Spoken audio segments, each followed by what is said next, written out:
Muy buenas noches. Sobre el plagio de tesis de la ministra Yasmín Esquivel, pues las autoridades educativas se están jugando a la papa caliente. La FES Aragón, que comprobó que efectivamente es un plagio, remitió a la UNAM el caso para que la máxima casa de estudios realice los procedimientos correspondientes. La universidad dijo que no tenía facultad para retirar el título a la ministra y lo envió a la Secretaría de Educación, quien aseguró que mientras la UNAM no determine la invalidez del título, no puede intervenir en el asunto. Por su parte, el secretario de Gobernación, Adán Augusto López, llamó al rector Enrique Graue a que no evada su responsabilidad en el caso. Para debatir este tema muy importante e importantísimo de la ministra Yasmín Esquivel y su plagio y lo que está ocurriendo, saludo aquí, finalmente, en el estudio a Denise Dresser. Denise, qué gusto tenerte aquí. Qué gusto estar aquí, qué gusto verlos de nuevo. Sí. En carne y hueso y abrazarnos otra vez. Qué rico, la verdad qué rico, ya hacía falta.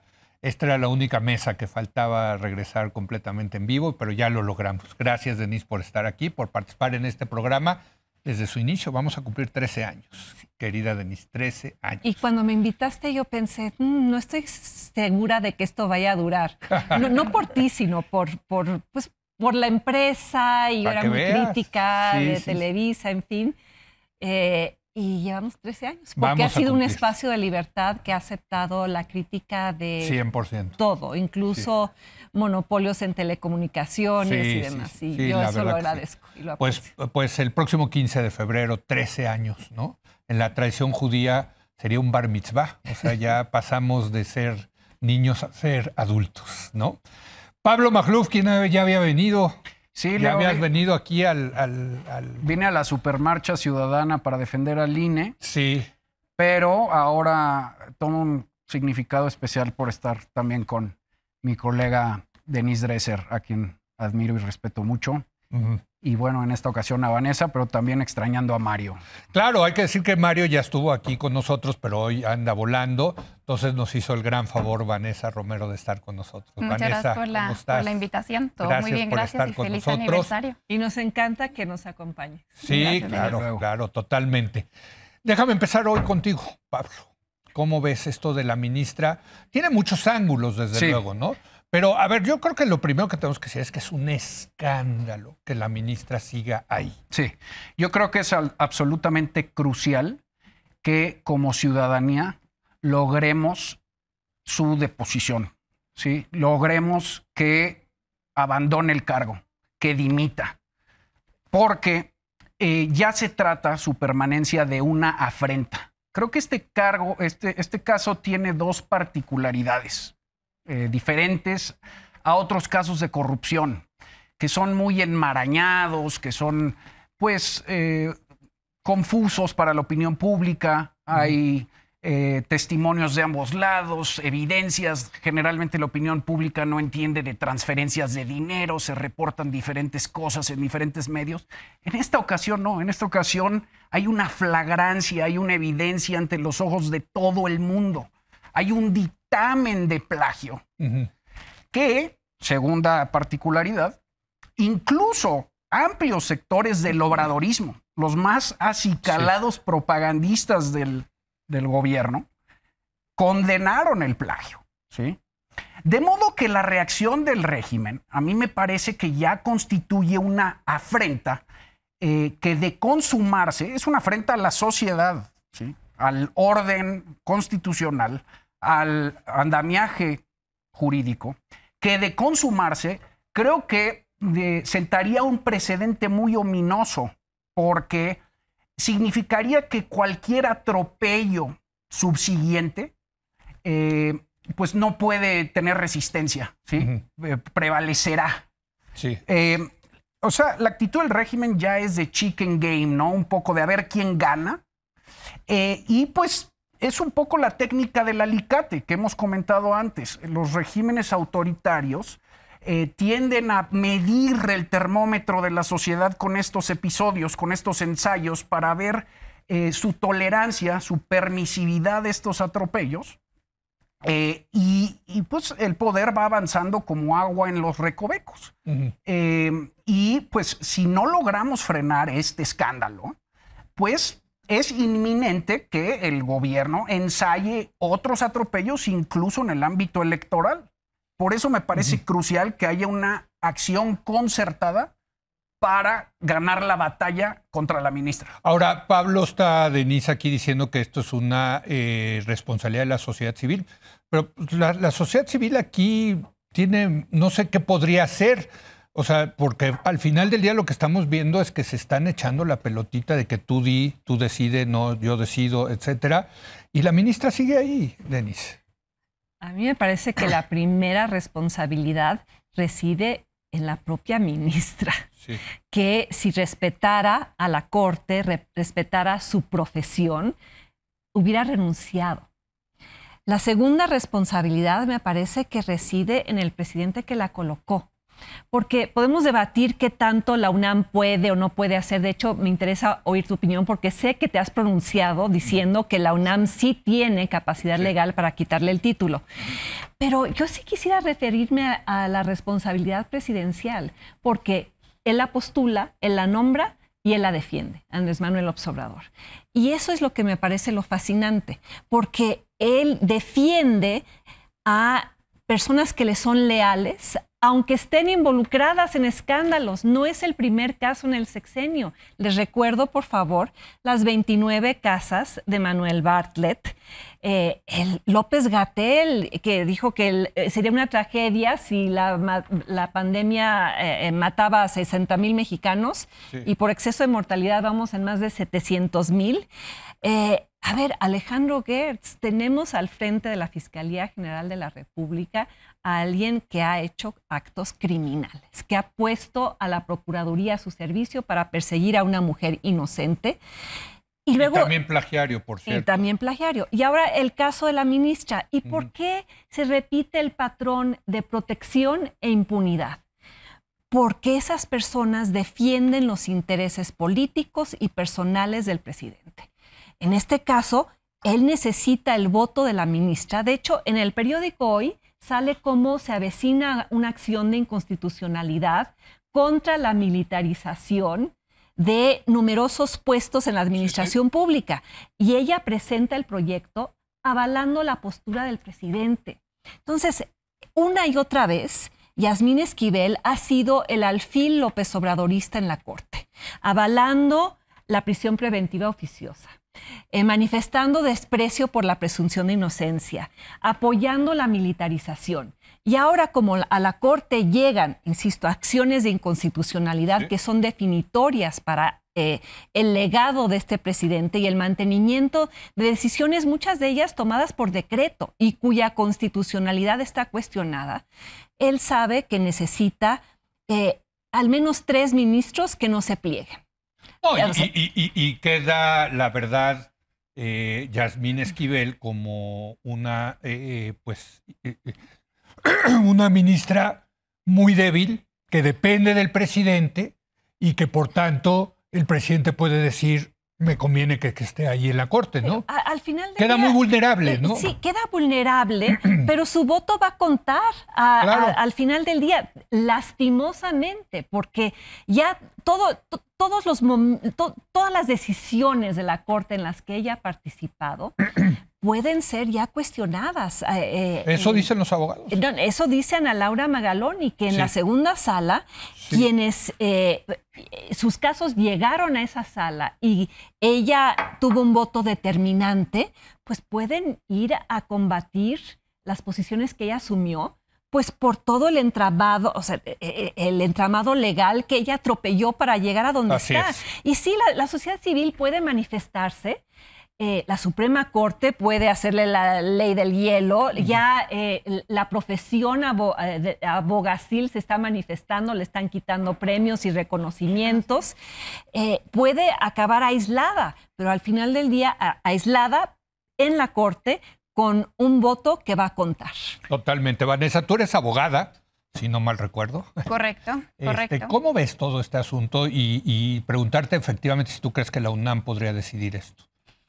A ver, primero manifestarme pues de forma ya unilateral por todos aquí, que creo que la solución correcta es que la ministra renunciara. Y no solo por respeto a la profesión, a sí misma, a su casa de estudios, a la propia corte, sino, de hecho, frente al propio proyecto político que la llevó a sentarse en esa silla. Sí. ¿No? A los principios de ese proyecto político debería renunciar de forma... La llamada cuarta transformación. Correcto, renunciar de inmediato. Ya sabemos que pues, hasta ahora no lo ha hecho, aparentemente no lo hará, pues por todas las comunicaciones en ese sentido que hemos visto. La UNAM no se quiere hacer cargo, la SEP no se quiere hacer cargo.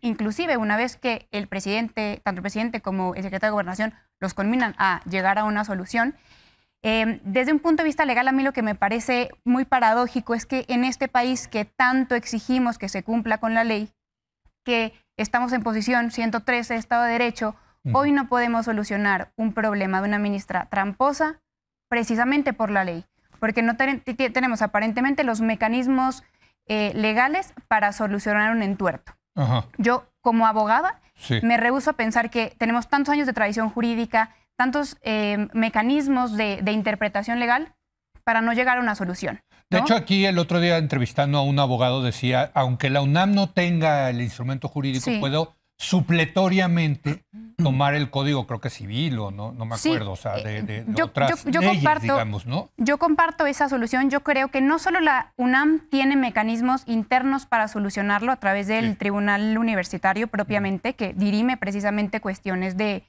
entre alumnos, vaya, aunque Yasmín no sea más una alumna, ¿cómo es posible que alguien pueda emitir un título pero no tenga la autoridad para revocarlo? ¿No? Pues legalmente no hace sentido. Sí. E inclusive si la UNAM no pudiera, tenemos mecanismos jurisdiccionales, administrativos para solucionarlo. Y bueno, y una nueva paradoja es, si no llegáramos a una solución al respecto, quien tendría que solucionarlo es la propia Corte, en donde pues está Yasmín y tendría que excusarse en todo caso. Claro, sí. Pablo. A ver, lo que pasa es que donde difiero de Denise y de Vanessa es que yo doy por descontada la honorabilidad tanto del presidente como de Yasmín Esquivel. O sea, jamás esperaría que renunciara. No va a suceder. ¿No crees que...? Pues por supuesto que no. Nunca la verdad, yo creo que yo estoy contigo. A ver, Leo. La desvergüenza de esta mujer es... Nunca he visto al presidente recular en nada. Jamás. Sí. Al menos como presidente. Como jefe de gobierno hay algunos casos contados, pero era otra geometría del poder. Cambió lo de la militarización, pero eso es otro tema. Entonces, si damos por eso descontado y la UNAM se está lavando las manos, pues la sociedad civil es el único agente de presión y los políticos responden a las demandas ciudadanas. Ahora bien, regresando a la UNAM, muy importante. Yo creo que la UNAM debió de haber sido un dique de presión.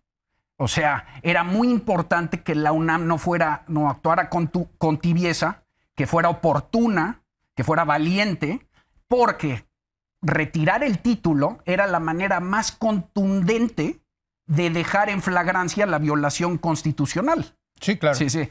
De hecho, yo creo que esa es la mejor vía. Antes que esperar a que la ministra renuncie o que haya un juicio civil, el retirarle el título es la manera más rápida y contundente.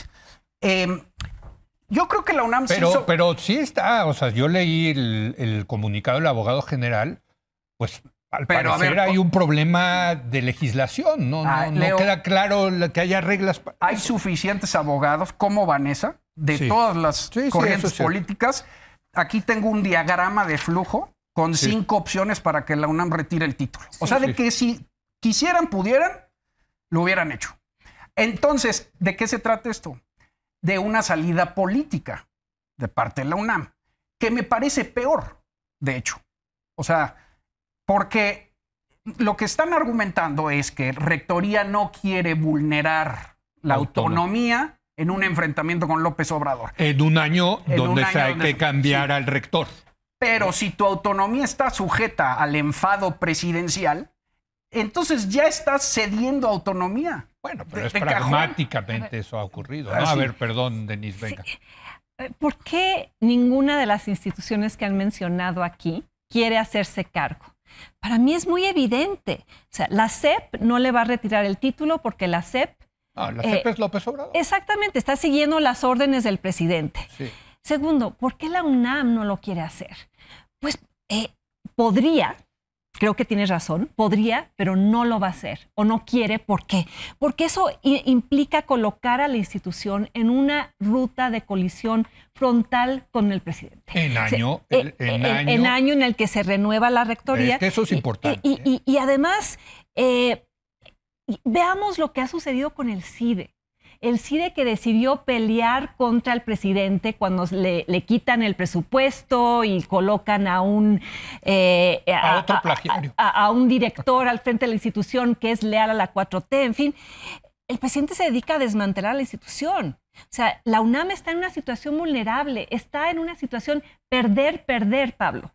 Porque si le quita el título, el presidente va a decir: son unos derechosos neoliberales, la UNAM se ha derechizado, ya es hora de que la institución regrese a estar del lado del pueblo.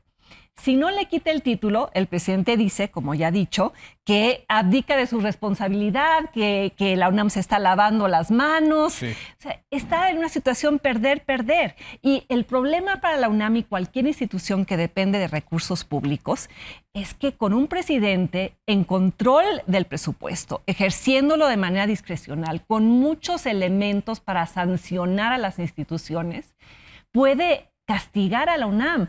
Y esa es la misma razón por la cual la Suprema Corte tampoco se va a pronunciar. Pero a ver, yo los estoy escuchando, Vanessa, y lo que escucho son argumentos políticos. No hay argumentos ni jurídicos ni morales en esta discusión. Porque, a ver, a mí me incomoda mucho hablar de la moral porque pues, es un tema muy etéreo.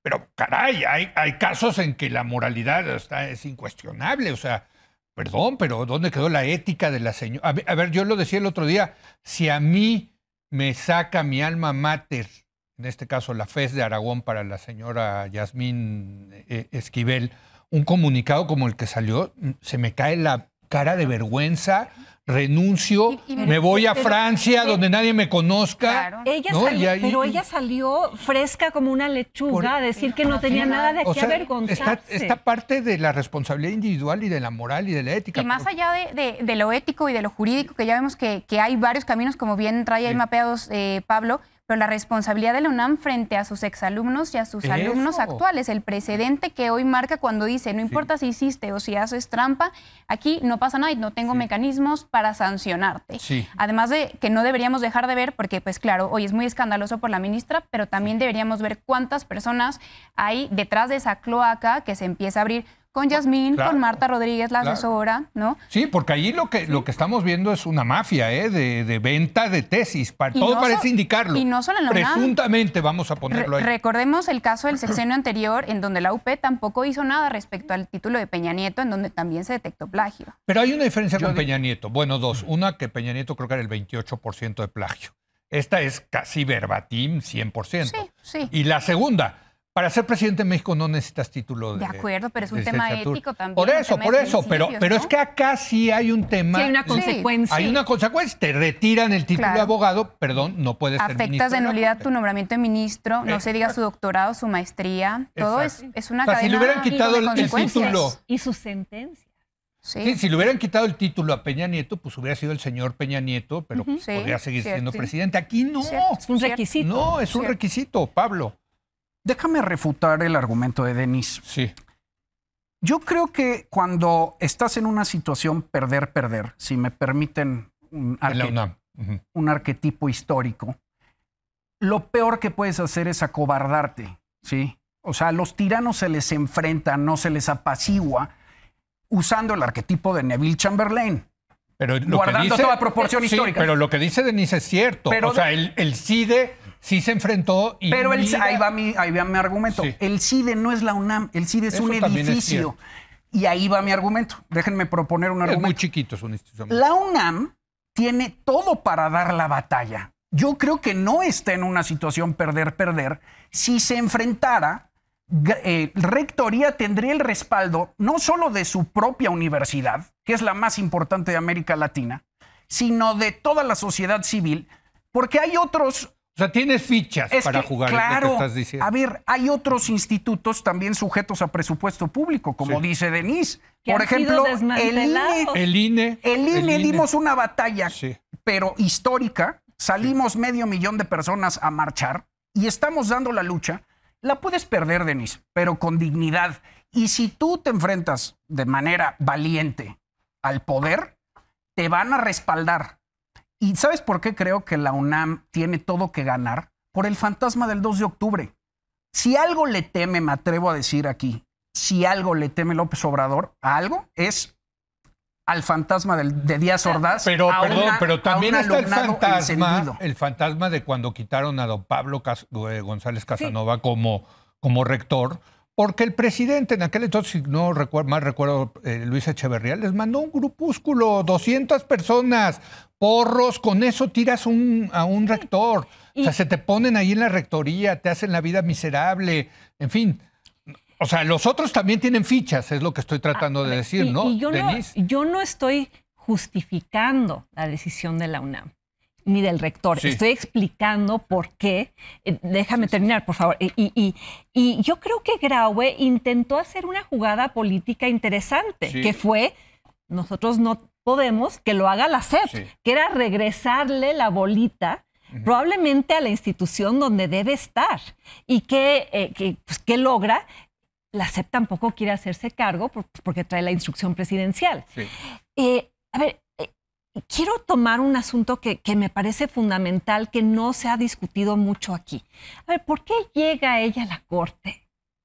Porque es esposa del contratista favorito del presidente, de Riobó. Y no es por quitarle méritos profesionales, aunque ahora quizá deberíamos discutir los méritos profesionales de Yasmín Esquivel. No quiero caer en esto de esa esposa de, pero claramente Riobó le había pedido al López Obrador que colocara a su esposa en la corte.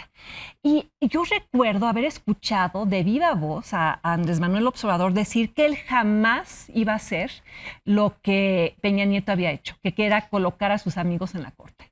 Recuerdan que esta organización cívica sin cuotas y sin cuates surge precisamente por el nombramiento de Medina Mora a la corte, porque era percibido como muy cercano a Peña Nieto, alguien que iba a hacerle el trabajo en la corte. Y aquí se reprodujo el mismo patrón. Y acaban de salir ahora noticias de que Riobó sigue haciendo negocios con el gobierno en esta administración, que es un evidente conflicto de interés. Él no debería tener contrato, un solo contrato, con la administración pública federal o local mientras su esposa esté en la Suprema Corte. Bueno. Claudia Sheinbaum le ha dado 50 millones de pesos en contratos directos sin licitación. Por cierto, entiendo que la todavía ministra Yasmín Esquivel, también es propietaria de escuelas. O sea, imagínate los papás que van a esas escuelas, saber que la dueña se ostenta como licenciada en Derecho cuando se plagió su tesis. Y están saliendo muchas cosas de su trayectoria. La revista Proceso sacó un artículo sobre cómo ella había mentido sobre decisiones que tomó cuando estaba al frente del Tribunal de Justicia Administrativa y cómo también cayó en un conflicto de interés al votar en favor de la supervía cuando su esposo estaba involucrado en el negocio. Vanessa, pues también, te toca concluir. Pues no dejar de ver, además de este gravísimo tema, el antecedentes de la ministra, otros temas que este asunto ha destapado, ¿no? La cloaca de corrupción, pues dígase así, en la UNAM. El tema, por ejemplo, que sucedió con la Fiscalía, cómo podemos tragarnos de forma tan fácil la fotografía de un documento firmado por un funcionario público.